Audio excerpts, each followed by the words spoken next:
saudara-saudari rakan media, sekali lagi kita ucapkan terima kasih kerana sudi datang untuk mewar-warkan beberapa perkara daripada masa ke semasa dia orang ni menolong tu. Kalau tidak kita pun orang tak dengar juga kita punya berita kan. Jadi termasuk hari ini sama, pasal kita rasa kita ada perkara yang kita nak kongsi dengan rakyat Malaysia berkaitan benda yang amat penting. Kepada kita sebenarnya PC hari ini agak penting kerana ia melibatkan satu perjalanan ya, yang penting dalam sejarah keselamatan negara ini. Jadi bersama kita ini sebenarnya ini orang-orang yang luar biasa, iaitu Air Force ya, F-Team ni mungkin lah kot apa ni yang 136 apa pasal saya tak tahulah, Force 136 ke whatever, ini zaman-zaman perang dulu.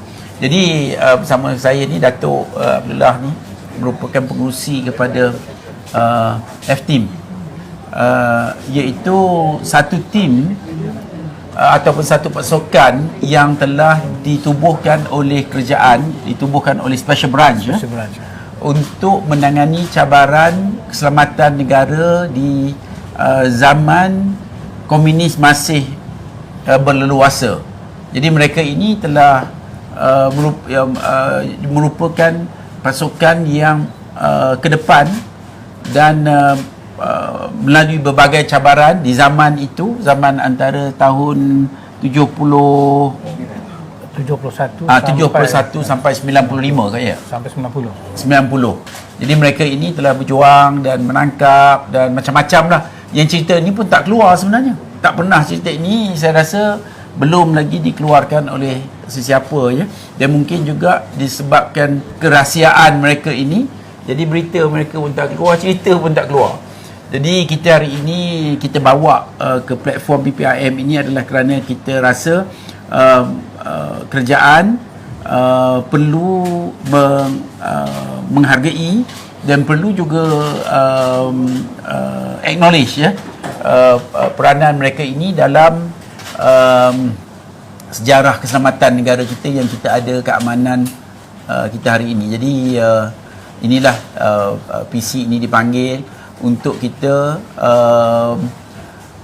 boleh memahami, menghargai dan mungkin juga bercerita pasal membalas budi. Apa yang kita perlu buat untuk membalas budi tim ini yang ramai juga menghadapi berbagai kesusahan zaman ini ya. Jadi itulah saya jemput Datuk, mungkinlah nak berkongsi cerita yang boleh dikatakan tidak keluar sebelum ini ya, macam mana berapa komunis ditahan dan apa yang mereka buat, pengorbanan mereka. Jadi Tok. Bismillahirrahmanirrahim. Assalamualaikum dan selamat sejahtera semua. Sebenarnya apa yang Tok Ki cakap tadi betul, dan ada sikit saya nak buat correction. Cerita kami ni, pasukan F ataupun F-Team pernah timbul di media, pernah diceritakan dalam buku dan sebagainya. Tetapi cerita ni keluar tak diwar-warkan sangat, tenggelam gitu saya. Orang kata apa, heroes don't die but they fade away. Yeah? So these are the heroes that fade away lah secara tak langsung. Okay, tapi walau macam mana pun, apa yang orang kena faham berkenaan dengan F section ni ataupun F-Team ni ialah F-Team ni ditubuh khas tahun 71 khusus untuk menentang pengganas komunis dalam dia punya second insurgency ataupun kemasukan komunis semula pada tahun 68, di mana dia started dengan ambush, dia bunuh orang field force 16 orang dan sebagainya. Pada mula itu masuklah komunis ke dalam, mula-mula di Kedah, kemudian di Perak dan khususnya akhirnya di Pahang. So apabila kemasukan komunis ni, mula-mula Cawan Khas berpendapat, dia fikir balik apa yang berlaku pertama. Emergency yang pertama, beza dia masa tu British masih ada situ, dan British Forces ramai masuk, dan kita bermakna pasukan British total dia sampai 45,000 menentang komunis hanya dalam 10,000, dan komunis masuk full pada tahun 60-an kerana peperangan ni terus menerus, dan kita juga menjalankan macam-macam lah, termasuk Cawangan Khas punya masuk balik ke Thailand pada tahun 60. Semasa di Thailand, saya bukan apa saya nak cerita background ni, kerana banyak orang tak tahu pasal apa kita menentang komunis dua kali. Sekali daripada tahun 48 sampai tahun 60, sekali lagi daripada tahun 68 sampailah tahun 88 di Peninsula. Di Sarawak tambah lagi 2 tahun. Tahun 90, 91 baru dia akhir komunisme keluar. Jadi komunis semasa dia di Thailand, dia dapat peluang untuk ambil orang-orang selepas Mei 13 masuk sana, dapat training hutan, dapat training persenjataan dan sebagainya. Jadi diorang ni semua jadi secara otomatis diorang ni adalah orang kata military yang ready untuk berperang. Sementara tu di Thailand ni, jadi dia akan pecah. Separuh orang dia tinggal di Thailand tu sebagai tentera, yang lain tu dia masukkan balik ke Malaysia sebagai supporters kepada diorang. Okey, diorang ni kita panggil underground, komunis underground. Underground ada di mana-mana saja. Khususnya yang kuat adalah di Klang Valley. Termasuklah utara Perak, Selangor dan juga utara Negeri Sembilan. Okay? Jadi apabila berlaku yang kedua punya insurgency ni, kita ada dua prong kita kena lawan. Satu, kena lawan komunis di dalam hutan. Satu lagi kita kena lawan komunis di bandar. Okay? Yang di bandar ni pun juga bersenjata dan mustahak kepada pengganas komunis yang dalam hutan ni, kerana diorang lah adalah supporters untuk menyediakan rekrutmen, untuk menyediakan makanan, untuk menyediakan persenjataan, military uniform dan lain-lain logistik. So dengan kekuatan ini, jadi masalah kita tak boleh lawan dengan diorang secara khusus, secara guerrilla warfare ataupun secara konvensional. Kita kena fikirkan kita kena melebihi komunis yang ada pengalaman untuk duduk dalam hutan, hidup dalam hutan dan lawan kita daripada dalam hutan. Okay? Jadi apa yang Cawangan Khas buat, saya kata kita tak cukup dengan apa yang kita ada. Semasa tu kita baru form field force dibesarkan daripada 4 batalion sampai ke 21 batalion, dan polis juga ada komando 69. Banyak orang dengar cerita pasal PPS 69 atau komando 69, dan juga ada UTK untuk lawan urban guerrilla. Apa yang berlaku kat sini, sekiranya kita lawan dia orang tentang bermakna secara terbuka, dia tembak kita tembak mati dengan dia. Dia punya risikan atau rahsia dia mati dengan dia sekali. Jadi Cawangan Khas fikir macam mana cara kita nak dapatkan risikan terbaru dan latest supaya kita boleh gunakan risikan itu untuk menentang dia balik. Jadi okey, dalam F section, sekarang saya cerita pasal formation lah. Dalam F section ataupun team F ni, kita mula-mula di form tahun 31 bulan Mac tahun 71 kalau to be exact. Hanya ada 15 orang sahaja, dan pegawai ada 3-4 orang pegawai. Jadi kalau nak fikir dari segi logik, berapa kerat ni, macam mana dia nak lawan komunis. Jadi dia orang ni asas F, dia punya kerja adalah mendapatkan intelligence atau risikan-risikan baru, dan kemudian tu kita rasa setakat ini saja tak cukup. Asal dia orang ni semua adalah bekas-bekas komunis, di mana orang-orang ni surrender ataupun ditangkap semasa emergency yang pertama dan juga emergency yang kedua. Orang-orang ni digunakan untuk melawan pengganas komunis di dalam hutan dan di luar. Orang-orang ni lah kita gunakan untuk membantu kita, untuk memberi kita pengetahuan berkenaan dengan komunis dan dia punya taktik-taktik dan sebagainya. Okey, daripada itu apa yang berlaku apabila kita tengok sini, tak berapa lama section ni ditubuhkan. 4 bulan kemudian dia orang dihantar ke Kedah, kerana dah dapat satu risikan mengatakan ada satu gerombolan komunis masuk ke Kedah sampai ke peringkat Kulim.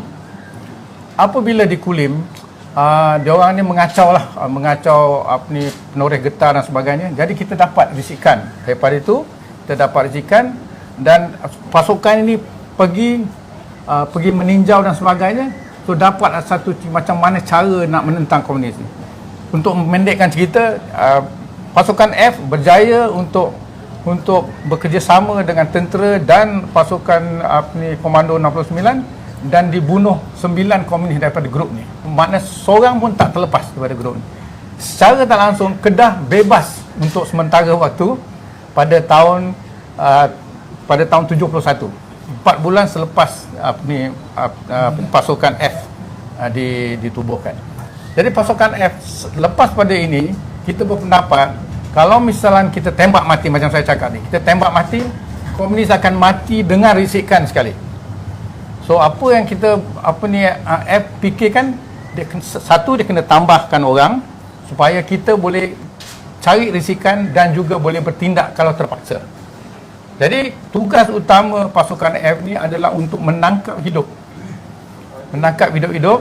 dan kita akan gunakan orang yang kita tangkap ni untuk dipujuk bekerja sama dengan kita dan menentang komunis.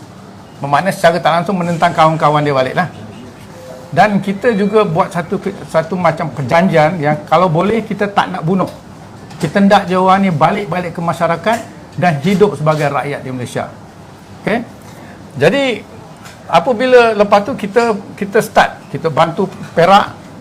Di Perak kita dapat dalam 3 operasi kita buat, kita dapat bunuh 2 dan tangkap 2. Orang yang kita tangkap tu kita serah kepada Cawangan Khas Perak untuk dia gunakan risikan-risikan operasi masa depan. F lepas tu kita berkembang. Kita jemput orang-orang daripada bekas 69, daripada Field Force masuk ke F. Apabila masuk ke F, kita train dia orang ni. Bezanya pasukan F ni, kita bertindak dengan pengetahuan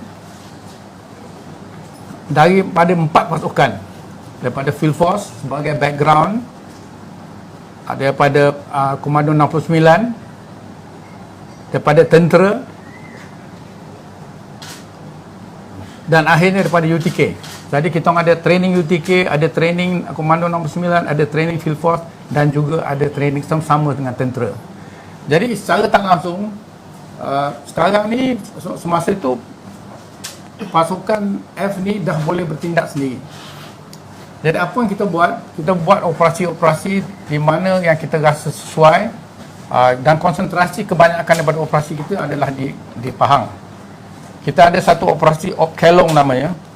Op Kelong ni mustahak kerana dia ni lah sebagai satu pemangkin untuk kita buat operasi-operasi yang lain. Jadi saya nak pendekkan cerita. Kalau nak cerita benda ni tak boleh habis lah, memang panjang lah. Dalam operasi Kelong, apa yang kita dapat? Kita dapat ketua dia adalah satu bekas dia panggil state committee member. Kalau misalnya nak kena status kesamakan dengan macam CPO lebih kurang lah, CPO di polis dalam state lah. Dan orang ni mustahaknya kerana dia kontrol semua underground dekat Klang Valley ni, termasuk sampai ke Johor. Jadi selagi orang ni ada itu, komedi di Pahang memang senang. Dia dapat apa logistik dia hendak, dia boleh dapat. Jadi orang ni dipanggil Cha Kai Leong, ataupun kita bagi nama samaran dia sebagai Robin lah. Jadi Robin ni mustahaknya apabila SB tahu, dia lari masuk dan join sebagai komunis dan jadi ketua daripada satu dia panggil kawasan tu ialah 10 AWF di kawasan Telemong. Dia ni ada dalam 14 ke 17 orang So dia ketuai dalam tu. Apabila kita tahu ini, apabila kita tangkap lain orang, kita kata boleh tak kita dapat pujuk orang ni keluar pasal kita nak tangkap dia.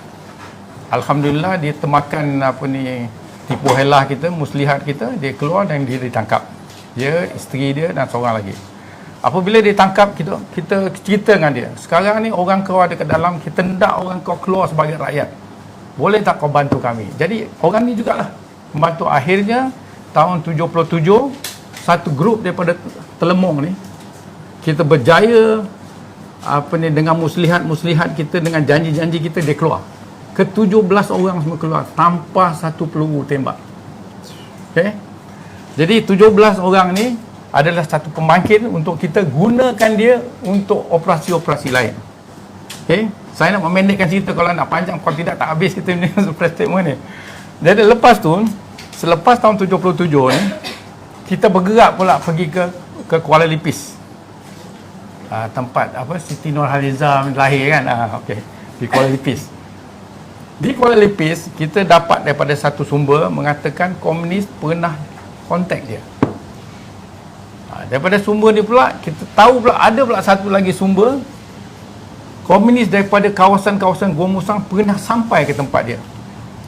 Rupanya ada satu misi komunis daripada Gua Musang ni untuk turun ke Pahang untuk join dengan grup di Pahang. Grup di Pahang ni adalah diketuai oleh seorang bernama Chong Cho. Chong Cho ni adalah satu komander yang terhebat dalam pasukan pengganas komunis lah. Dia berpangkat Central Committee Member, CCM. Jadi Chong Cho ni, dia punya misi daripada Pahang ni untuk mengembangkan, mendapatkan logistik dan sediakan makanan dan sebagainya. Dia akan turun ke Negeri Sembilan, menapak ke Negeri Sembilan dan terus turun ke Johor. Itu dia punya tujuan asal. Dia orang panggil ini Eastern Corridor punya apa ni lah. Kalau Western Corridor yang grup daripada apa ni pergi ke Kedah dan turun ke Perak dan sebagainya. So ni dia buat satu ni. Kalaulah Chong Cho ni tak diganggu, dia akan mengembang dan lagi ramai orang akan join komunis. Jadi apa yang kita buat di Kuala Lipis, kita gunakan sumber-sumber kita gunakan muslihat kita untuk mendapatkan grup daripada Gua Musang ni turun, dan kita minta grup Gua Musang ni berjumpa dengan ni. Cara-cara kita macam-macam lah muslihat. Saya rasa saya tak perlu cerita satu-satu. Tetapi alhamdulillah dia dengar apa kita buat. Media kita adalah kita punya sumber. Sumber kita bercerita dengan dia orang, dia setuju, dan kita dapat bawa turun dia orang ni pergi ke sebelah Pahang. Maknanya daripada, kalau orang Pahang tahulah ada satu tempat nama Kecau. Kalau Kecau tu menghala jalan belakang untuk sampai ke Merapu dan sebagainya kan. Dia orang ni daripada Gua Musang dia turun sampai ke Kecau. Daripada Kecau kita pula mengatakan, kau kalau nak jalan lain susah, kita boleh tolong awak jadi. Kita maksud saya sos kita lah. Dia cakap sos you pakat dengan dia, kata tak apa, kita bawa dia turun. Jadi apa kita buat dengan muslihat, kita bawa dia turun gunakan taksi. Satu persatu dapat tangkap 2. Total sekali yang kita dapat tangkap 16 orang. Jadi dengan putusnya hubungan antara grup ni adalah grup assault ke-16, Yang di Pahang ni adalah assault ke-16, ke-6. Jadi diorang ni patut bergabung dan jadi besar pasukan ni untuk turun ke Negeri Sembilan dan sebagainya. Jadi dengan tak ada ni grup yang di sini sementara dia orang ni hilang, Chong Cho hantar pula dia punya orang. Pasal apa alih-alih langsung tak ada hubungan. Kita dapat pula tangkap orang yang Chong Cho bawa turun ni, kita tangkap lagi 3 orang. 3 orang dan kita bunuh lagi seorang. Okey. Dan total lebih kurang dalam 21 orang dalam grup ni. Jadi ini adalah satu perkara yang mengejutkan Chong Cho, dan dia tak heran macam mana orang dia boleh hilang macam ini saja. 17 orang dekat Telengong, 21 orang dekat Kuala Lipis. Selepas tu ada operasi-operasi kecil lagi dekat Op Kelisa. Op Kelisa kita guna orang kita sendiri. Kita letak orang kita dengan sebagai estate worker dekat itu untuk 1 tahun. Tugas dia untuk adakan diri kat situ supaya komunis menghubungi dia. Alhamdulillah komunis hubung dia sampai jadi kawan. Sampai jadi macam kawan-kawan biasa lah, berpeluk-peluk lah, berjumpa sampai kenal begitu sekali. Kita gunakan dia lah. Pada satu hari kita susuk orang kita masuk dalam dan kita bunuh 4 komunis kat situ. Jadi perkara yang berlaku ni memang mengejutkan Chong Cho. Pasal sukses tu orang kata kita punya sukses, dia punya kerugian. Okey. Jadi bila selepas ni semua daripada operasi-operasi ni lah kita buat sikit sehinggalah tahun 88 Chongco sendiri keluar untuk menghubungi utara lah, maknanya dia sepatutnya Chongco keluar tu niat dia nak pergi balik ke Siam untuk discuss dengan Jinping masa tu. Saya rasa orang semua kenal Jinping, nak discuss dengan Jinping, nak tahu apa strategi seterusnya.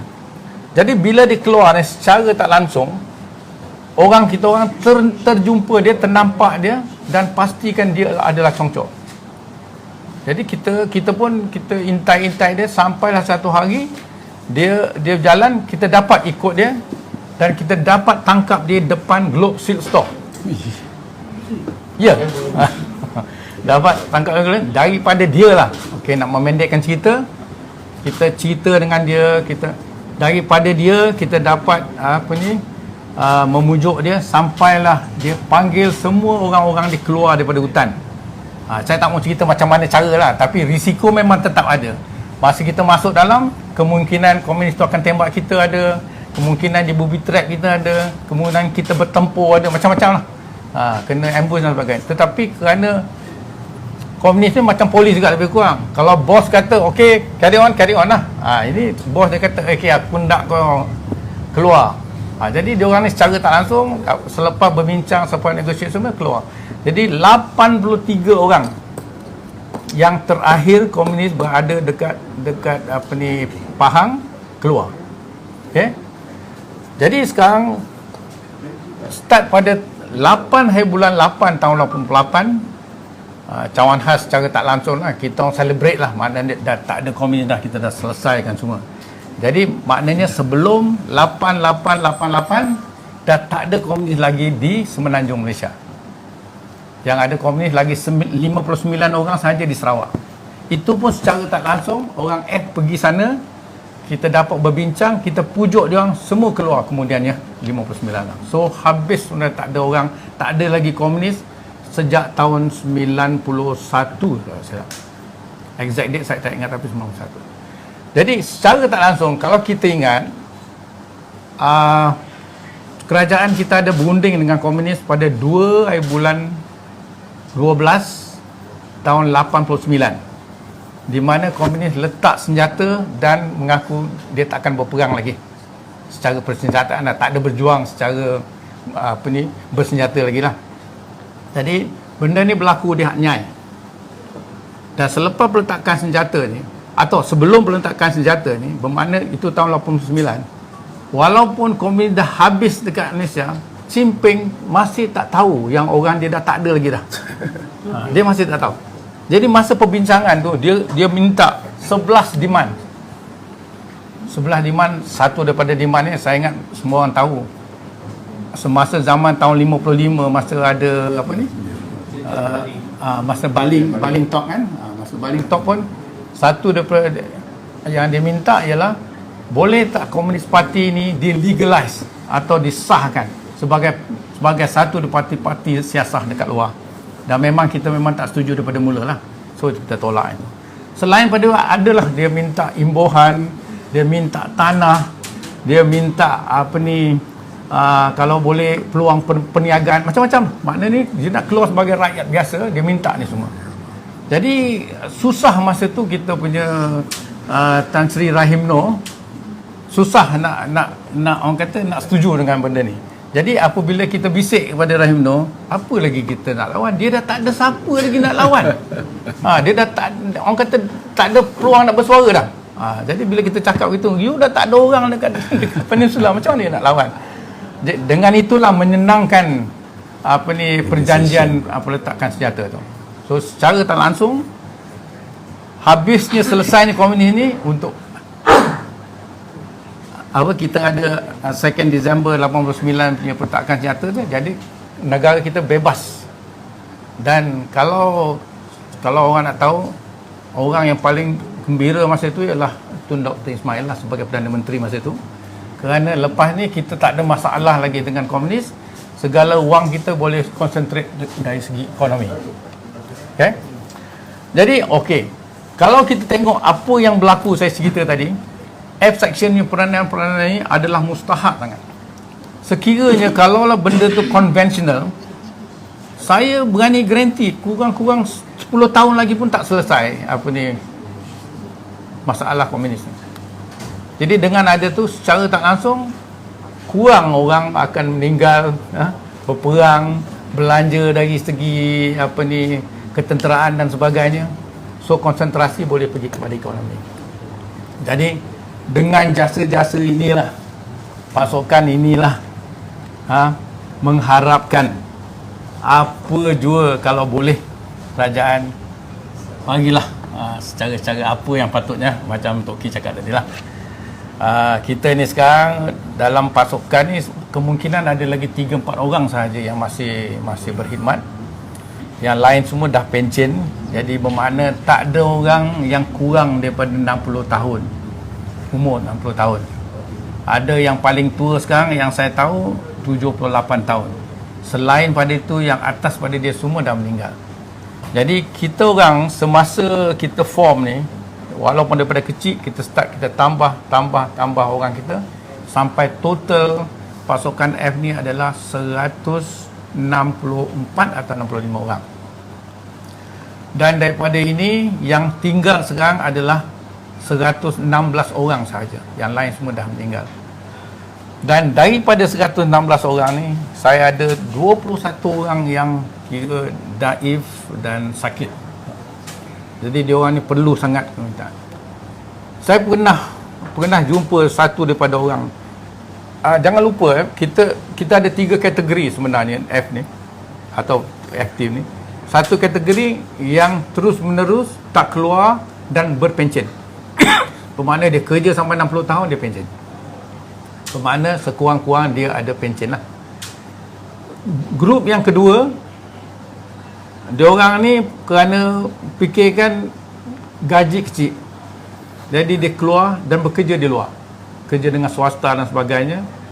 Tetapi apabila dia berhenti kerja dengan swasta, dia tak berpencen. Okay? Orang yang berpencen, dia punya advantage, dia ada pencen, dan dia juga dapat hospital punya facilities lah, makna free admission kepada hospital dan sebagainya lah. Orang yang tak berpencen ni, dia kena bayar sendiri lah. Kalau sakit saja kena bayar sendiri. Maknanya tak ada peluang untuk pergi ke kerajaan punya apa secara percuma. Yang grup yang ketiga ni lagi daif. Dia bekerja dengan tim F ni secara kontrak. Dan dia tiap-tiap 2 tahun dia dibagi gratuity mengikut gaji dia. Saya rasa dalam 2.1, tak tahu macam mana dia punya calculation lah. Tetapi dia dapat 2 kali gaji, 2 kali setengah gaji dia tiap-tiap 2 tahun. Jadi apa sangatlah benda tu, gaji kecil lah tu. Dan lepas tu apabila dia pencen, dia langsung tak ada kaitan dah dengan kerajaan. Terputus pasal dia orang ni secara kontrak. So bila dia keluar, dan dia orang ni pun kalau boleh takut tak nak dedahkan diri dia, kerana dia secara tak langsung kepada komunis adalah sebagai petualang lah, lebih kurang. Jadi tak berani nak dedahkan diri dia. So orang kata masing-masing ni. Saya pernah berjumpa dengan dia orang dan pernah bertanya, you sakit apa pasal tak pergi hospital? Jawapan dia menyedih dengan saya tak ada duit, macam mana mau pergi? Itulah dia. Jadi sekarang kita fikir-fikirkan macam mana kita nak bantu orang-orang macam ni. Itu okey? Saya secara tak langsung tadi. Okey. Itulah cerita ya, sejarah dan pengorbanan yang mereka lalui lah. Jadi mungkin ada media nak tanya apa-apa dulu. Saya open to any question. Masa perubahan tu, FT ni report dia punya reporting to SD ni mana ataupun director SD. Okey. Thank you pada soalan. Dia macam ni. Pasukan polis ni dia memang ada di pencawangan. Satu daripada cawangan ni adalah cawangan khas. Cawangan khas dia punya kaitan ialah mencari intelligence. Tak kira apa intelligence. Any intelligence asalkan kita boleh dapat, cawangan khas is interested. Pada zaman tu, intelligence yang paling mustahak sekali ialah intelijen berkenaan dengan pengganas komunis lah. So cawangan khas form sebabnya Kalau misalnya kita katalah misalnya sekarang okey, cawangan kata okey tak apa, kita ada komando, kita ada tentera, kita ada field force, kita ada UTK, kita gunakan dia orang. Tapi masalah dia satu ialah command and control. Okey, kita kalau nak buat operasi, kalau kita tak ada full control berkenaan dengan operasi tu, memang masalah besar. Karenanya bila kita hendak orang kita, boleh tak saya guna orang you? Orang tu pula kata nanti saya kena tanya orang saya. Dia pula tanya orang atas. By that time, agaknya apa yang kita ada pun dah terlepas. Itu satu dia punya aspek command and control. Perkara yang kedua ialah, dia orang ni di train in such a way, ataupun dalam satu cara ialah, kalau kita tak tembak mati dia, dia tembak kita. So, I better kill before he shoots me. Jadi dia punya style itu, dia satu, search and destroy, cari, jumpa, tembak, mati. Ataupun satu lagi, kill or be killed. Okay, dia punya sistem. Jadi kita orang punya segi tu, kita tak boleh fikir macam tu. Kita hendak sekarang, yang mustahak dalam cawangan khas ni is intelligence. Tak kira macam mana susah nak dapat intelligence tu, tak kira macam mana risiko intelligence tu, kita mesti dapatkan. So satu cara untuk mendapatkan risikan berkenaan dengan komunis ni adalah tangkap komunis hidup, tanya dia berapa besar engkau, kat mana engkau, siapa engkau punya ketua, berapa banyak senjata. Ini semua risikan-risikan yang mustahak untuk tentera ataupun polis ataupun field force untuk menentang dia. Tak dapat, rasa ni susah. Dan satu lagi, apa yang mustahak, kita kena tahu dalam hutan yang mustahak, macam mana kita nak hidup cara dalam hutan. Kecuali you duduk sendiri, bertapak kat situ sendiri, duduk bertahun-tahun, baru kita faham macam mana nak survive dalam hutan. Yang boleh survive dalam hutan komunis, kerana dia terpaksa. Cuba letak militeri atau polis apa ni, cuba letak dia 2 bulan dalam hutan, tak tahan. Biasanya kita operate ialah 1 bulan, orang lain ambil alih. 1 bulan. Dulu sekali dia try 2 bulan, macam-macam, ramai orang jadi biol. Betul, ini fakta. Saya tak tahu, you tak pernah dengar cerita ni mungkin, tapi ini fakta. Kalau lebih daripada sebulan, semua dah tak betul lah. Mentally kita tak ready. Satu lagi, apa pasal komunis kalah? Satu daripada sebabnya ialah hungry, lapar, tak cukup makan. Bila tak cukup makan, dia punya mental tak kuat lah. That's why orang kata hungry soldiers don't fight well. Okay. Saya nak tahu structure reporting tu. Structure reporting dia pergi pengarah apa ni PCK. Dia macam ni. Apa yang mustahak macam saya cakap tadi, bila kita form, mula-mula adalah atas arahan pengarah cawangan khas. Pasal dia nak this special unit to be on its own. Yang kedua, apabila kita dah operate, pengarah cawangan khas akan bagi arahan, whatever you do is you on the ground. Dia macam ada arahan, kita terima, ground kita tindak. Lepas tu kita report balik pada itu saja. Sebelum ni, FT ni pernah dibubarkan kan? Ya. 1995. Jadi yang diwujudkan balik tu bila? Okay. F section tak pernah diwujudkan balik. F section lahir pada tahun 71, 31 bulan Mac tahun 71 dan dibubarkan pada 1 bulan Mei tahun 95. Okey. Selepas dia bubarkan, dia tak pernah wujud balik. Apa yang kita cakap ni sekarang adalah kita form satu persatuan, kita masih intact satu persatuan, kecuali seorang meninggal lah. Jadi inilah kedudukan sekarang. Jadi mesti ramai tanya kan, sebab biasa selepas tamatnya khidmat polis tu akan diberi satu pampasan kan. Jadi macam mana mungkin boleh ulas, mungkin orang tak tahu dengar pampasan, mungkin diorang beranggapan banyak, tapi sebenar hakikatnya amat menyedihkan tu. Mungkin boleh ulas itu. Okeylah, macam ni lah, kita buat satu macam, ambil terima saya lah misalnya ni. Apabila saya retire, saya ACP je. Masa tu gaji kecil. Apabila kita terima pencen, saya dapat 2,000 lebih je. Tolak rumah, perumahan, tinggal 1,900 lebih je. Pegawai tu, ACP tu. You cuba bayangkan PC retire, berapa dia dapat? So that is one example. seorang PC dia blinded. Tak sempat dia umur pension, dia di medically bought out. Jadi gaji dia masa tu RM376 je. Pension. Okey, dari segi pempasan, apa yang biasanya orang kerajaan dapat apabila pempasan dia ialah gratuity lah, pension. Tak banyak gratuity, memang tak banyak. Saya punya gratuity habis dalam tak sampai 5 tahun saya kata. 1 sen dah tak tinggal. Cuba bayang, saya bukan apa, saya gambarkan saya kepada orang yang gaji kecil, macam mana dia nak hidup. Nak tanya, mungkin kerana kumpulan ni sebenarnya satu kumpulan intelijen. Yes. Tapi saya nak tanya, tak ada ke satu macam mungkin diorang nak ambil balik sumbangan intelijen tu untuk membantu tim-tim yang sedia ada ketika ini, dan mungkin dari situ boleh diwujudkan satu peruntukan khas, kira berkhidmat sehingga mati. Thank you for the soalan. Soalan you tu tinggi, dia punya apa ni, status you tu lebih kurang CIA punya style lah. Di Amerika, okey, siapa sahaja yang dah bekerja dengan, tak kira daripada dengan polis ke, lagi-lagi intelligence service lah, memang dia ambil untuk jadi lecturer, untuk jadi model, untuk jadi macam-macam lah.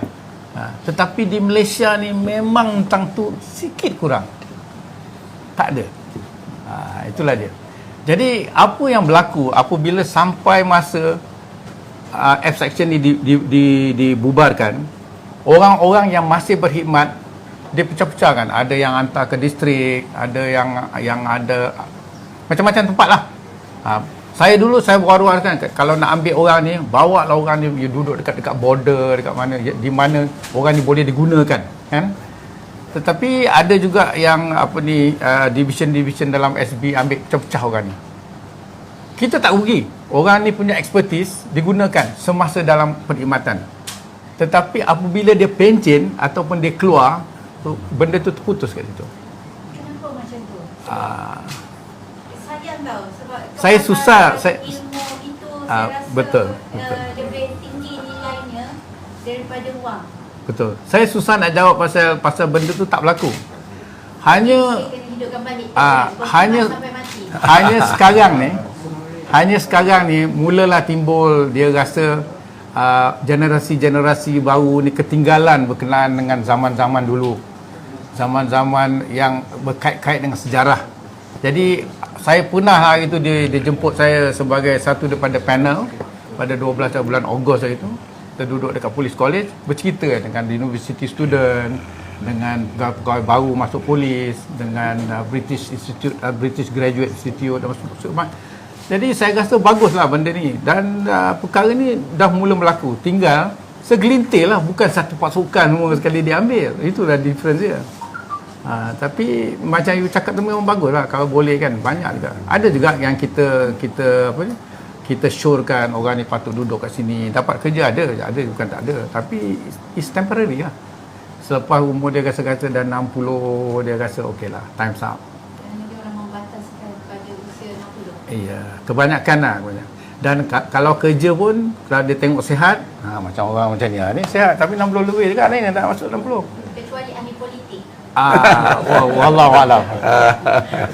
Nak clarify sikit tu, yang kategori ketiga yang saya mention tu, kontrak tu, adakah bekas komunis yang di hire? Yes. So itu yang sekarang ni dalam keadaan daif. Tak, saya sebut tadi 3 kategori kan. Yang kategori pertama tu alhamdulillah lah ada pension, walaupun kecil tapi boleh lah kan, pandai sedikit-sedikit boleh hidup lah. Yang kedua tu dia orang keluar awal. Dia orang memang bekas polis dan sebagainya, tapi dia orang ni habis lah. Kalau EPF dia tak besar, lagi cepat habis, cepat lapar lah maksud saya. Lepas tu kenalah cari jalan lain kan. Yang ketiga ni, dia punya problem is, nombor satu, apabila semasa dia orang masuk pasukan F, dia orang ni pun ada yang dah berumur. Masa saya masuk F, umur saya masa tu baru 26 ke 27 tahun. Dia orang ni dah 43 tahun. Dia punya beza. So semasa dalam perkhidmatan, Saya mula-mula terkejut. Dia tua ni macam mana nak lawan komunis ni?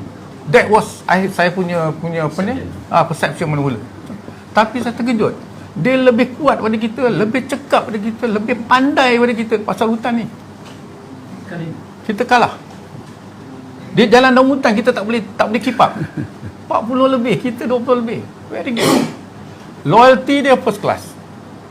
You tak boleh lawan. Saya pernah satu orang, kita nak bergerak masuk. Di belakang saya militeri tunggu tengok kita orang apa yang akan berlaku. Dia ingat satu hari sekejap lagi meletup lah, ada booby trap. Kawasan tak ada siapa berani naik tu. Kawasan tu kami diarahkan untuk naik ke kawasan tu untuk tanam booby trap, kerana selalu ada satu tempat tu, kat situ lah komunis pergi tembak balik. Orang kata tembak bukan boleh kena pun, jauh pun, tapi menyakitkan hati. Sengaja dia tembak. Jadi askar tembaklah balik. Free dia tembak. Dia tembak dia memang tak boleh buat apa. Jadi kita fikir macam mana kita nak kenakan komunis. Jadi kita pergi sana kena. Yang bekas komunis saya kata, tak apa. Saya cakap macam mana kita nak bergerak. Ini ada tempat yang ada booby trap. Lepas tu ada sappers. Ada apa ni yang apa dia panggil? Detector, booby trap ni detector. Askar dia ngek tak bergerak. Ngek tak bergerak. Saya pun pandang dengan bekas komunis, dia pun pandang saya. Saya kata macam ini besok kita tak sampai. Saya cakap itulah, saya takut kita kena tidur sini dia. Lepas tu cakap mana? Tak apa kan, saya jalan dulu dia. Dia kata saya jalan, tuan ikut saya punya tapak. Dia buat. Berani dia tak berani. Tuan ikutlah tempat. Sampai kita sampai tempat tu. That kind of bravery kan. Very loyal. Berapa ramai tu? Okay. Dia orang ni saya ingat ada dalam 30 ada rasanya. Ada 30 lebih rasanya ada. Dia macam ni lah. You ambil saya punya anggaran tadi 17 21 17 20 macam itulah, lebih kurang ramainya dia orang. So that means about nearly 40 lah, 40 orang. They come and go. Apabila ada tu bila dah tua, dah sakit, ada yang meninggal, masuk perkhidmatan dan sebagainya lah. So this group memang daif.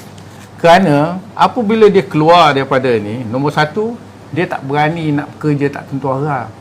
Dia takut nanti orang boleh detect dia, mungkin bunuh dia dan sebagainya. Dendam kan.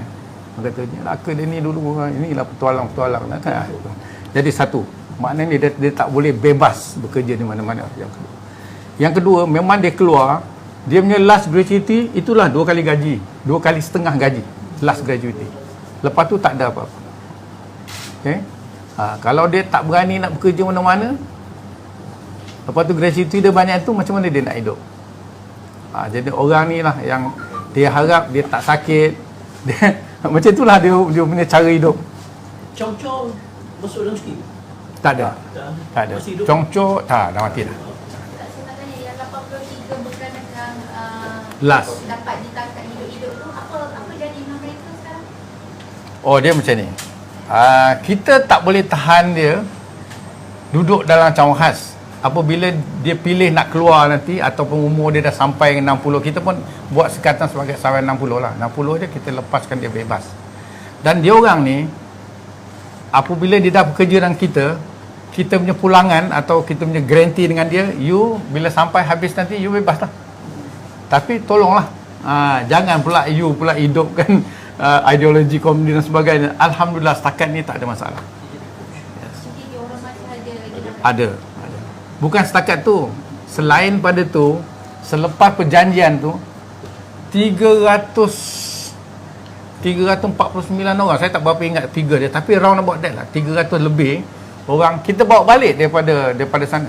Sebab perjanjian tu mengatakan, selagi you are a citizen, you hold a blue IC, ataupun ada surat beranak yang you dilahirkan di Melaya ni, atau di Malaysia ni, you boleh balik.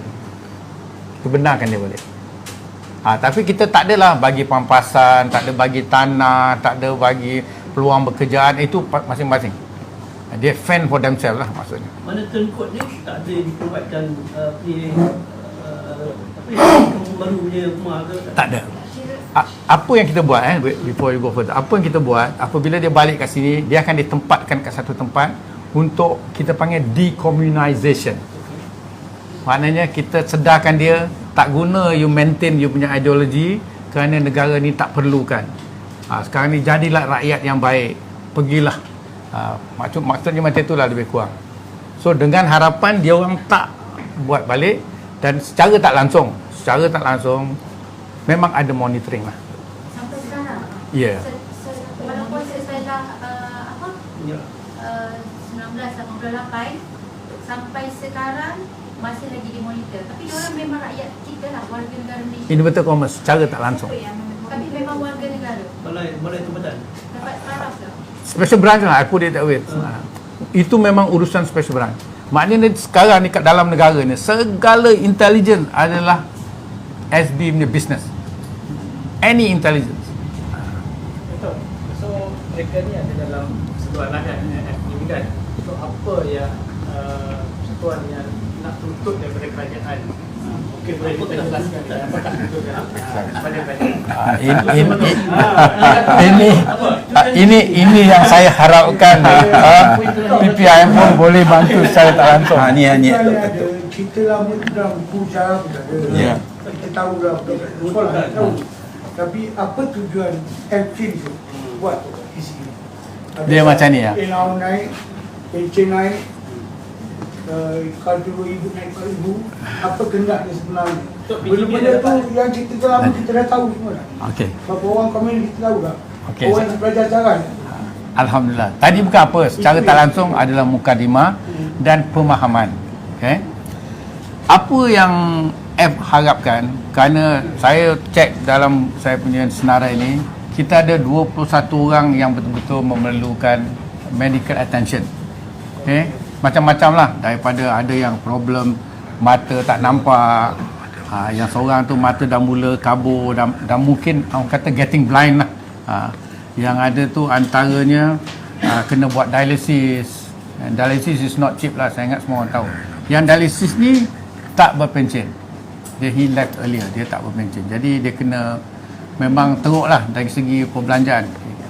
Lepas tu selain lain tu ramailah yang apa ni, selain tu yang ramai ni masalah ni apabila dia nak berubat bila dia sakit. Dia kalau misalnya orang berpencen, dia ada kad pencen. Dia orang ni tak ada kad pencen. Jadi dia tak boleh pergi ke hospital senang-senang dapat keistimewaan macam orang berpencen. Dan sekurang-kurangnya ada guarantee letter lah. Tapi guarantee letter ni biasanya one time.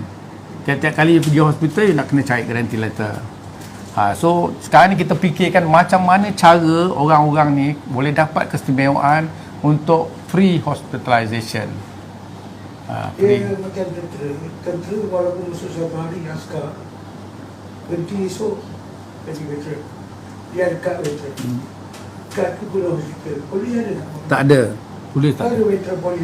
Polis ada kad apa ni saja, kad pesara saja. Kad besar dia. Pasal apa? Bezanya tentera dengan polis ni, tentera ni bawah satu kementerian. Tentera saja. Jadi dia urus semua tentera diuruskan. Tak baru ni, persatuan tu betul. Tentera. Kan ada persatuan bekas polis tu. Ya. Termasuk PPA, polis biasa. Ya. Asal polis dia, termasuk polis bantuan. Bekas persatuan tu dah tutup. Ya. Apa jadi benda tu? Belum lagi, belum dapat secara penuh lah. Belum Pasal dapat. tentera, bila hari dia masuk tentera, esok berhenti. Dah fikir. Betul, Jadi betul. veteran. Tak, itu saya kata tentera dia macam ni, pasal apa ni, polis ni bawah perkhidmatan awam. Itu dia punya difference. That's why polis ni tentang tu kita rugi, pasal as far as veteran is concerned, dia ada satu veteran punya apa throughout, dia tak ada masalah kita ni. Tetapi insya-Allah kalau veteran dapat, mungkin polis pun dah apply, tinggal tak tahu dapat tak dapat. Macam veteran satu lagi askar, tu veteran dia ada cuci darah kan. Di kompos dia ada 7. Siap dengan van sekali. Betul. Polis mana? Polis ada satu kat depo. Kat depo, tapi itu pun you mesti jadi pesara. Maknanya ada kad. Kalau you tak ada kad, you tak boleh dapat. Yes.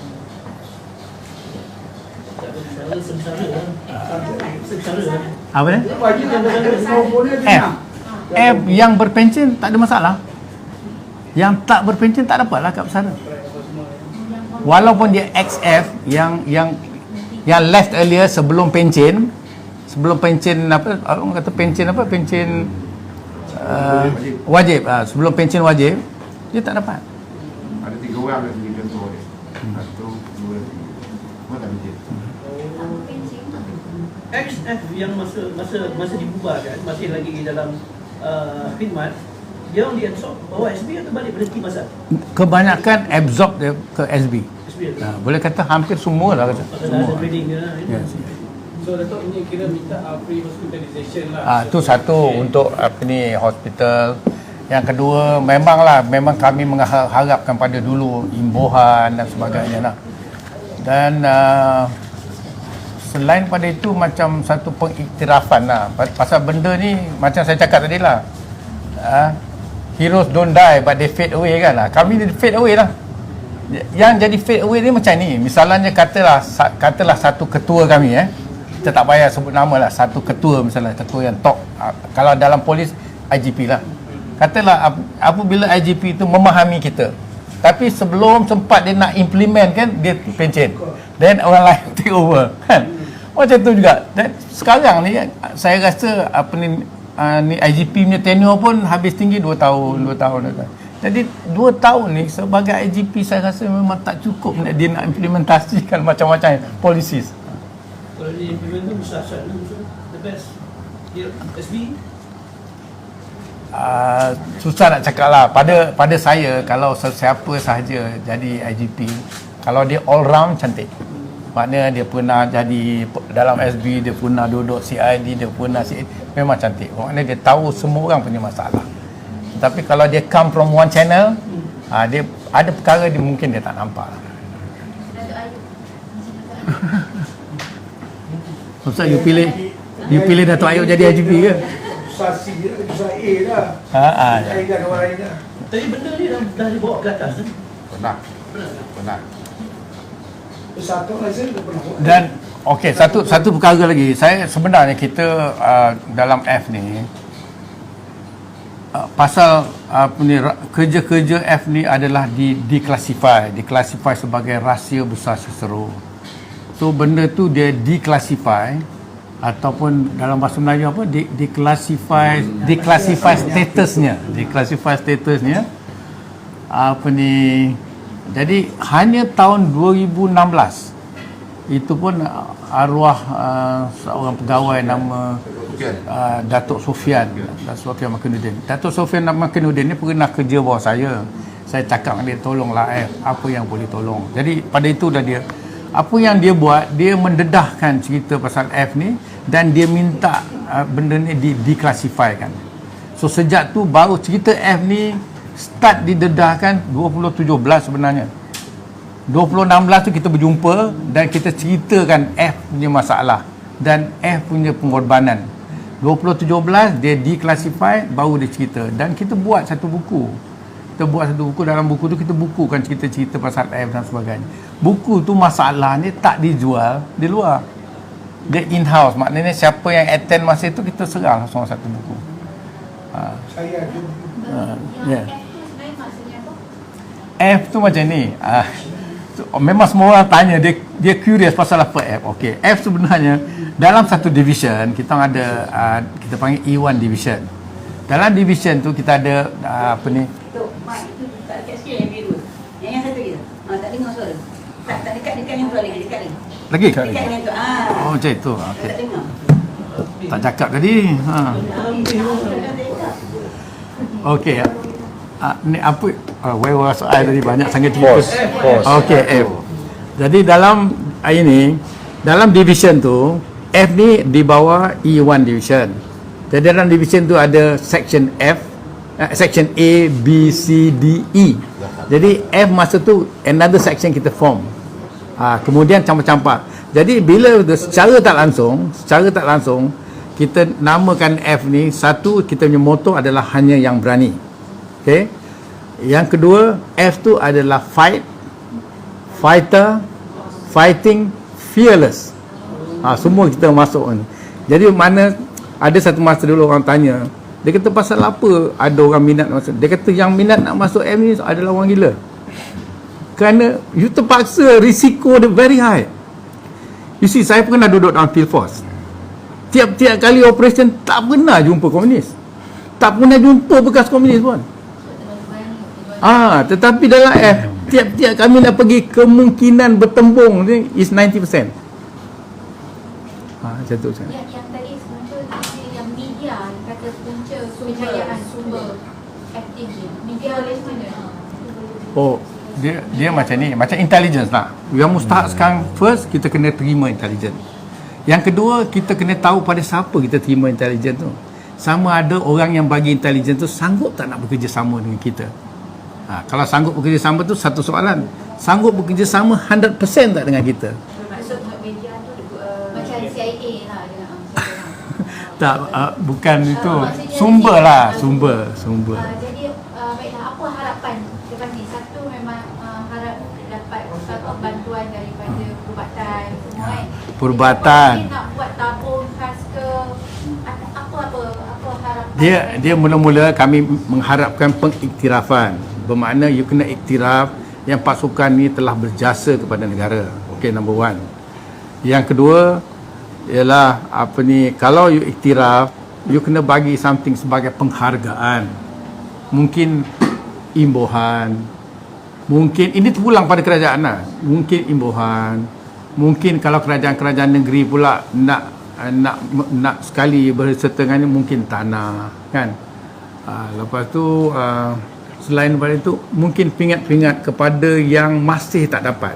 Dia pingat dia macam ni. Apabila berlaku, kita kena recommend. Dalam app ni kadang-kadang bila berlaku kita tak boleh recommend sebabnya benda tu masih rahsia. Masih rahsia dan masih ongoing. Itu sebabnya tak ada. Jadi ada orang yang sepatutnya dapat awal tak dapat sampai sudah. Jadi apabila benda ni makin lama, makin lama dia lagi makin lupalah orang. So this is the problem. Jadi itu pun satu daripadanya. Kalau boleh kita harapkan yang mana patut diberi itu atau berhak diterima kena bagi. Itu satu lagi pengiktirafan lah. Selain pada itu, itulah macam ini guarantee lain tu macam saya dah sebut dah tadi. Kata semua. Cadangan tu yang pingat itu memang automatik lah. Dia kalau tak ada imbuhan tanah, kalau tak tanah apa-apa peluang sajalah. Itu satu. Dan last kali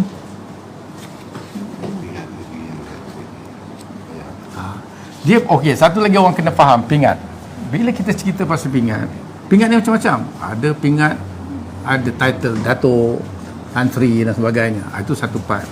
Satu part lagi ada pingat dia berkait dengan ada monetary award sekali dengan pingat. Saya tak tahu you all faham tak apa saya nak kata. Misalnya kata, okey, dalam federal punya award dia ada bravery award ataupun pingat-pingat keberanian, ada 4 kategori. Kategori pertama SPGP, Setia Pahlawan Gagah Perkasa. Gagah berani, gagah perkasa. Gagah perkasa. Yang kedua PGB, Pingat Gagah Berani. Yang ketiga JPP, dan sekali dengan JPP ada satu lagi ni RTU dia panggil untuk tentera udara, JPP. Last sekali dia panggil Dispatch and Mention. Dispatch and Mention ni tak ada duit. SPGP dapat 2,000 sebulan dan dia akan bayar allowance sampai mati. Ni cerita pasal mati. Cerita pasal sampai mati dekat ni. Siapa dapat SPGP dia akan dapat allowance sampai mati. Selagi dia tak mati dia akan terima allowance tiap-tiap bulan RM2,000. Yang PGB ni RM1,500. Kedua-dua ni dinaik taraf semasa zaman yang amat berhormat Najib Razak sebagai Perdana Menteri masa ni. JPP pun dia juga. JPP RM1,000 sebulan. Dispatch and Mention tak ada apa-apa. Okay. Apa yang saya cuba nak war-warkan, kalau Federal Award ada duit, apa pasal State Award tak ada duit? State Award yang Bravery Award sepatutnya pun ada nilainya. Saya berpendapat sultan-sultan pun mesti minat pasal benda ni adalah berkait dengan dia punya state. Tapi ialah tak pernah orang bawa lagi perkara ni. InsyaAllah kalau boleh ini pun satu daripadanya. So maksudnya kiranya pasukan F ni selama ni dia anak tirikan juga. Bukan. Saya tak setuju kalau dikatakan dia nak tirikan. Masalah macam saya cakap tadi lah. Kita kemukakan tak sempat benda tu tak sempat benda tu direspon, dah orang lain tukar. Lepas tu asyik begitu je lah. Jadi sejak 2017 sehingga hari ni jadi macam tu lah. 5 tahun. Tadi kan ada mencabar satu kategori kan, kontrak sendiri kan. Jadi menurut Tuan Rosli kan kontrak kan. Dia tak. Regular yang berhenti. Dia regular tapi berhenti sebelum pencen. Dia tak ada pencen lah. Kira tak ada pencen. Ada tak tuntutan untuk dapatkan juga pencen tu sebab Tuan Rosli pun pernah khidmat sekali dengan orang lain yang Tak, ini yang saya katakan kita kena bezakan daripada militeri. Pasal kita orang ni bawa bawa perkhidmatan awam. Perkhidmatan awam dia kira macam biasa. Katalah macam kerani ke apa, 60 you pencen. You akan dapat pencen. Super macam itulah. Jadi kalau you tak sampai pencen wajib, you tak dapat apa-apa.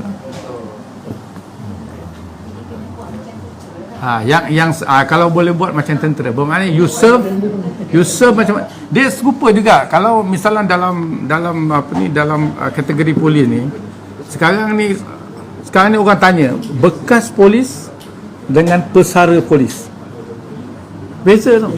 Pesara polis dia iktiraf sebagai polis yang berpencen. Bekas polis you pernah jadi polis, itu je. Macam mana boleh bawa Yes, perkhidmatan awam. Pasal kita perkhidmatan polis, JPA. Hari ni masuk polis saya boleh berhenti. Askar tak boleh. Askar masuk hari ni tak boleh berhenti. Pasal tak ada IC lah. Polis ada 2 IC. Kalau dulu-dulu tak ada juga. Dulu-dulu tak ada. Tak, askar dia ada skim dia. Dia ada 11 year scheme, 21 year scheme. 11 years tu dia tak ada pencen. Lebih baik buat macam sama tentera. Itu yang persiapan Sebab untuk dia lindungi kebajikan polis tu. So, terima kasih banyak. Sebenarnya bekas polis pun ada juga timbulkan masalah-masalah ni. daripada bukan polis Kena tu buat sama seperti tentera. Itu penyelesaian dia yang sebaik-baiknya. Okey, ada nak tambah berkenaan dengan kumpulan daripada pasukan. Okey. Kita sebenarnya kita harapkan ya. Ini saya mohon dan saya mohon sokongan tuan-tuan dan puan-puan untuk membawa perkara ini kepada Prime Minister. Kita hendak dia memberi consideration khas, memberi pengiktirafan dan memberi reward. Reward ni tidak semestinya yang berduit. Contohnya dapat lesen pun dia reward juga. Dan benda ini tidak membebankan. Contohnya ya, kita kena buat ada satu sistem yang mana kita boleh menghargai dan kerajaan boleh ambil daripada sistem. Contoh di Kuala Lumpur ni banyak tempat-tempat yang boleh dilesenkan. Kadang-kadang satu tempat tu nilai lesen dia mungkin 1,000, 2,000, 3,000, 5,000 pun ada. Jadi kalau boleh ada satu jabatan yang buat penilaian untuk memberi nilai kepada apa-apa yang ada di luar sana untuk diberikan kepada bukan mereka saja. Mungkin orang lain ke, mungkin Abang Ibrahim banyak buat benda ke nak bagi. Jadi boleh bagi. Pasal kalau nak ambil daripada tabung kerajaan saja mungkin susah. Contohnya tanah-tanah kecil sini. Banyak tanah-tanah kecil yang 10 kaki persegi, 20 kaki persegi yang boleh ditukarkan menjadi hasil. Jadi boleh dinilaikan kembali dan boleh menjadikan sumber lah. Pasal kita pun tahu kita ada masalah keuangan. Jadi kita nak tengok apa yang kita boleh buat tanpa membebankan kerajaan. Jadi kita perlu ada jabatan yang menilai dan memberi harga. Contohnya banyak benda-benda yang tidak payah bagi pun, yang tidak payah bagi duit tapi boleh menjadi sumber keuangan yang dapat membantu, yang disusun secara rapi, yang boleh dihadiahkan, diberi secara proper koordinasi. Contohnya di BKL sendiri banyak, saya tengok banyak kawasan sama ada contohnya lah, kalau dia orang ni dapat diberi billboard satu tempat, dia tak payah buat lah, dia bagilah pada syarikat billboard, tapi dia bolehlah claim bulan-bulan ataupun keluarga dia ke whatever, mana kena kaji balik.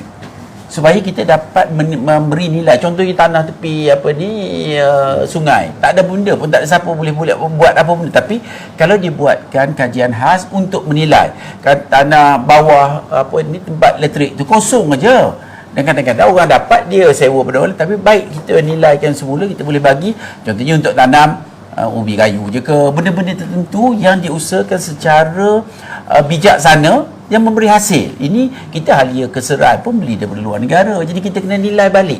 Pasal nak nilai duit ni berat lah, banyak juga. Kalau dah ini satu, orang lain pun ada minta juga bekas atlet lah, macam-macam. Jadi kita minta PM nilaikan kembali satu nilai dan beri jawapan macam mana. Maknanya mungkin seluruh Malaysia ni berapa banyak majlis ada. Kalau satu majlis boleh bagi 100 tempat, dah berapa ribu dah boleh jadi satu jentera untuk menggerakkan ekonomi bagi membantu atau apa-apa usaha. Maknanya kena ada keikhlasan. Kalau tidak dia cari, dia dapat, dia ambil sendiri pun ramai juga. Tapi tak apalah, yang itu satu hal yang ni kita nak buat supaya kita dapat mewujudkan satu punca lah. Punca dapat menghargai. Pasal dalam proses ini yang penting adalah menghargai. Pasal kalau kita tidak dapat menghargai orang yang berjasa pada diri kita, esok kita main tak hargai lah, jadi bahaya. Banyak je begitu hari ini yang menjadikan kita mungkin bangsa yang kurang menghargai. Jadi orang buat pun tidak dihargai. Jadi kita kena ubah lah benda ini, kita kena buat sesuatu secara regresif. Jadi saya minta hari ini ialah kita boleh minta PM, boleh arah je, dia arah je jadilah. Jadi kita ni nak minta dia arah sesuatu supaya dapat mengkomersialiskan. Pasal kita hari ini sebenarnya kita macam amat kurang menghargai. Contoh yang saya nak cerita, ada satu tanah wakaf lebih kurang 3 ekar. Saya ingat dah 35 tahun kosong, tak ada buat benda pun. Ini kena nilai balik. Batu Mal boleh tolong. Masjid-masjid, kalau setiap masjid tadi bagi kawasan komersial, masjid buat 2 lot untuk sewa kopi ke apa benda, sewa tu bagilah kat dia orang. Mungkin nak usaha tu susah, tapi maknanya kita kena buat koordinasi supaya mereka boleh dihargai tanpa melibatkan sumber keuangan yang kita hari ini mungkin agak berat nak hadapi lah. Jadi kita kena tengok kaedah lain dan kita pun willing. Kalau kita nak diberikan peranan, kita pun banyak benda-benda yang kita boleh cadangkan, yang boleh daripada kosong boleh jadi duit. Dan ini boleh sangat-sangat. Jadi kita harap penghargaan, sumber bantuan ataupun negeri-negeri pun boleh bagi. Kalau dia bagi sekar seorang, berapa orang ada lagi? 116 tinggal. Berapa ekar je. Dan dia pula boleh bagi pula yang itu tu, mana syarikat nak ambil. Okey, kau nak sewa tanah ni, nak buat apa benda ke, jadi daripada hasil ada jadi shareholder ke, maknanya kena coordinate lah supaya mereka ada pendapatan. Dan ini menghargai. Bila kita menghargai, saya rasa kita pun akan dihargai. Pasal perjalanan kita masih jauh ke hadapan. Jadi kita harap semua kita dapat melihat sesuatu dan ajar masyarakat kita untuk menghargai. Yang mana kita tengok hari ini masyarakat kita pun kurang menghargai. Dia lebih suka buat fitnah. Rugi lah, kan? Jadi tadi ada sempat 888 tu adalah tutup. Dia macam ni. Tarikh tu we celebrated, special branch celebrated kerana dah tak ada komunis lagi dekat apa. Tapi kita akhirkan dia orang ni awal sikit pada tu. Kalau tak silap 2 bulan ke 3 bulan sebelum tu. Soalan saya adalah kita merdeka pada 31 Ogos 1957 dan belum hari ya. Malaysia adalah 16 September 1993. Ini tak ada. Jadi bila dah tak ada komunis 8888 tu, apakah sebenarnya efek kemerdekaan pada tarikh 1957? Kalau you cakap macam tu, saya ingin syorkan 2 hari bulan Disember tahun 1989 tu sepatutnya kita celebrate. Pasal kerana kita dah tak ada komunis lagi. They lay down their arms lah. Kita menang. Merdeka sebenarnya 1988 kan? Tak. Jangan cakap macam tu. Marah PM nanti. You see what happened? Kalau you ingat, lebih kurang sometime ago ada masalah masa DAP timbulkan cerita dekat Kajang, kan dia timbulkan dia orang pakai uniform komunis dekat sekolah dekat Kajang, ya kan? Ada satu kes. Jadi orang bertanya dengan saya semasa saya buat panel hari tu. Dia tanya, dia kata ada kemungkinan tak yang komunis ni akan timbulkan balik revolusi? Saya kata tidak. Kemungkinan dia orang take up arms tak ada. Tetapi ideologi komunis tak ada siapa boleh halang orang nak tahu pasal ideologi komunis. Tak ada siapa boleh halang. Asalkan you jangan gunakan ideologi itu untuk memberontak kepada kerajaan, itu dah lain cerita. See the difference. Sebab saya kata ideologi apa? Ideologi serupa macam agama-agama lain. Tak ada siapa boleh halang you nak belajar agama lain. Yang buku ideologi komunis dulu tu memang tak ditarik balik lah. Dia ada buku memang dah diharamkan. Tak boleh apa ni lah. Tapi ada buku macam Karl Marx, macam buku you boleh dapat dekat library saya rasa. Right. Untuk ilmu. Okey, terima kasih. Satu saya minta, sebab apa saya very particular about it. Saya tak hendak mengatakan PDRM menganaktirikan kita orang, tidak. Tolong tidak. Kita pun melalui PDRM pun kita ada minta. Sebenarnya saya baru juga hari tu jumpa dengan IGP, ada perkara saya minta diketengahkan balik pasal F. Kalau yang mana kita tak dapat dulu, boleh tak kita masih ada harapan untuk dapat. So melalui channel PDRM pun kita masih juga apa ni, dan melalui PPIM pun kita mengharapkan jugalah, insyaAllah di mana-mana pun tak apa, asalkan benda tu betul pada saya, itu je lah. Okay, terima kasih. Terima kasih. Assalamualaikum. Semua jumpa minum Abdullah bin Abdul Hamid.